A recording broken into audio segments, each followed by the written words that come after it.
Climate change र यो जुन ग्लोबल वार्मिङको चाहिँ पृष्ठभूमि चाहिँ नोभेलले देखाएको छ। त्यो एउटा बुम्बा भन्ने क्यारेक्टर चाहिँ माको घरमा प्रवेश गर्दाखेरिको त्यो सिन पनि ठ्याक्कै क्लाइमेट यो गर्मीसँगै सम्बन्धित छ कि सबै कुरा थुन्या हुन्छन्, एउटा झ्याल खाले हुन्छ कि त्यो झ्याल पनि हुन त बार लगाएकै हुन्छ, तर यति दुब्लो हुन्छ त्यो मान्छे कि बार छिरेर पर्छ होइन। त्यो त्यो कस्तो कस्तो वर्णन गर्न सकेको छ कि she is a very good writer है। त्यो अर्थमा चाहिँ यस्तो सिनहरू पावरफुल सिनहरू चाहिँ उसले राख्न सकेको छ कि त्यो गजब लाग्छ। त्यसपछि मलाई चाहिँ के फिल भएको भनेदेखि यो त्यहाँ जुन उसले कुरा गर्यो नि जस्तो माइक्रो एग्रेसन चाहिँ नोभेलभरि छ कि सबै त्यो त्यो घरिघरि इरप्ट हुने। अनि त्यो क्रममा चाहिँ एउटा माइक्रो एग्रेसनको एउटा कारण चाहिँ के देखियो भने जम्माखोरी भन्छ नि। त्यो चाहिँ अहिले जस्तो हाम्रो अहिलेको क्राइसिसमा पनि यहाँ यो अहिले त्यो चाहिँ ग्यासको क्राइसिस पनि मान्छेले धेरै जम्मा गरिदिएर हो नि त होइन। त्यहाँ पनि त्यो त्यो शान्तो भन्ने क्यारेक्टर किन रिसायो त्यहाँ, त्यो रिसाएर किन चाहिँ त्यसले चाहिँ त्यहाँ चाहिँ तोडफोडको होइन नेतृत्व गर्यो।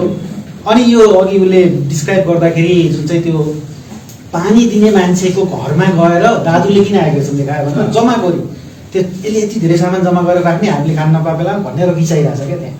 अनि त्यो त्यो एउटा त्योलाई पनि कस्तो राम्रो गरी प्रेजेन्ट गरेको छ। त्यसपछि अब क्लास स्ट्रगलको कुरा छ, तर त्यो भद्दा मार्क्सिस्ट सेन्समा होइन। क्लास स्ट्रगल चाहिँ कस्तो खालको छ भनेदेखि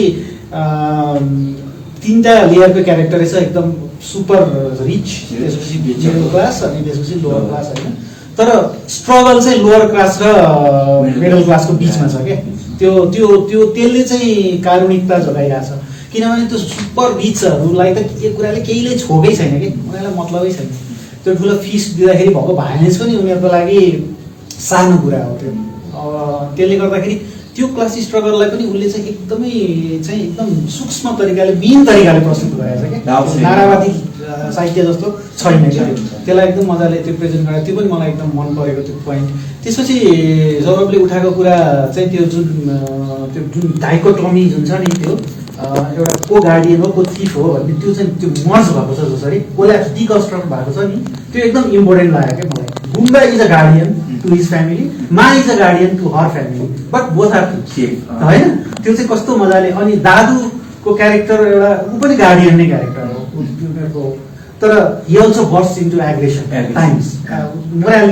मोरालिटीको पनि ग्रे सेडहरू चाहिँ यसमा देखाएको छ। त्यो क्यारेक्टरहरू सबै ग्रे क्यारेक्टर छ होइन, ब्ल्याक एन्ड व्हाइट छैन। त्यो एकदम त्यो पनि मलाई राम्रो लाग्यो। अनि त्यसपछि त्यो पर्टिकुलर यो सिनको डिजाइनिङ चाहिँ एकदमै इम्पोर्टेन्ट छ।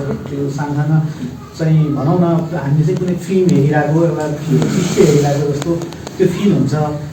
अब भाषा पनि एकदम राम्रो भएको भएर त्यो चाहिँ तानी पनि रहन्छ अनि त्यो हुन्छ। त्यसपछि त्यो पेन्टिङको जुन त्यो एउटा डिस्क्राइब अघि सौरभले गरेको थियो, त्यो पनि एकदम एउटा एकदमै इम्पोर्टेन्ट सिन हो त्यहाँको। अनि त्यो त्यो बेलामा पनि आर्टको महत्त्व चाहिँ कति छ यस्तो in the time of distress पनि आर्ट चाहिँ कति इम्पोर्टेन्ट छ भन्ने कुराहरू देखाएकोदेखि लिएर कुराहरू यही कुराहरू छ होइन।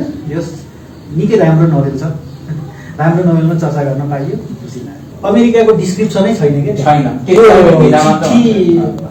फोन मार्फत हुन्छ, फोन मार्फत कुरा हुँदाखेरि त्यो पनि आइटालिक्समा छ होइन, फोनमा गरेको कुरा त्यो एकदम थाहा नै हुँदैन कि के भइरहेको। एकअर्कालाई आफ्नो बारेमा सत्य बताइरहेकै छैनन् होइन। अनि त्यो अमेरिका अझै पनि ड्रिमल्यान्ड छ। एउटा चाहिँ मलाई के लाग्यो भनेदेखि क्लाइमेट जस्टिसको जुन कुरा छ नि, त्यो त अब वेस्टर्न इन्डस्ट्रियलाइजेसनले गर्दाखेरि नै भएको। हाम्रो त धेरै दोष छैन नि त। Pakistan whole half of Pakistan actually flooded भएको थियो, त्यो उसको दोष होइन नि त, वेस्टर्न इन्डस्ट्री। त्यही भएर क्लाइमेट जस्टिसको लागि उनीहरूले त्यहाँ पनि फेरि पोलिटिक्स छ।